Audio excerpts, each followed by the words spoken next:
Nandito tayo sa firing range. Putok ulit natin yung ating mga toy. Problema ko lang, pag alis ko kanina, nakalimutan ko yung mga bala. Meron ang dala pang 9mm. Hindi natin mapuputok yung 45.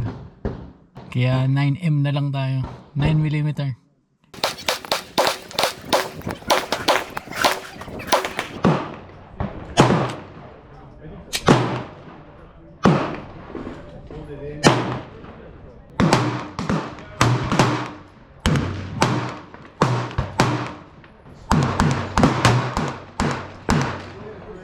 Attention all shooters, no rapid fire on this range.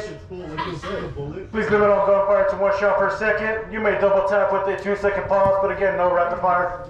Thank you.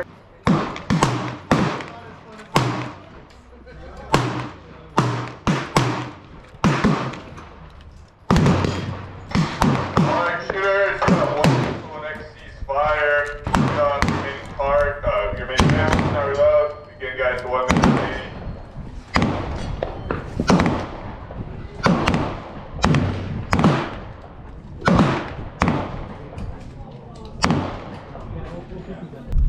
Ito na, pauwi na tayo mga kaibigan.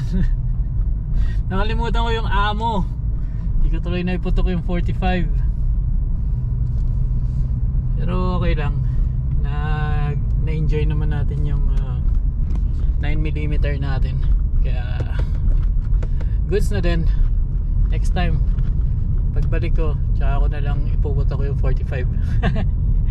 Banu-banu talaga. Pag alis ko, naiwan ng amo. Alright, at tayo uwi na. Medyo kulang 1 oras na biyahe hanggang sa makarating tayo sa bahay. Ito yung view.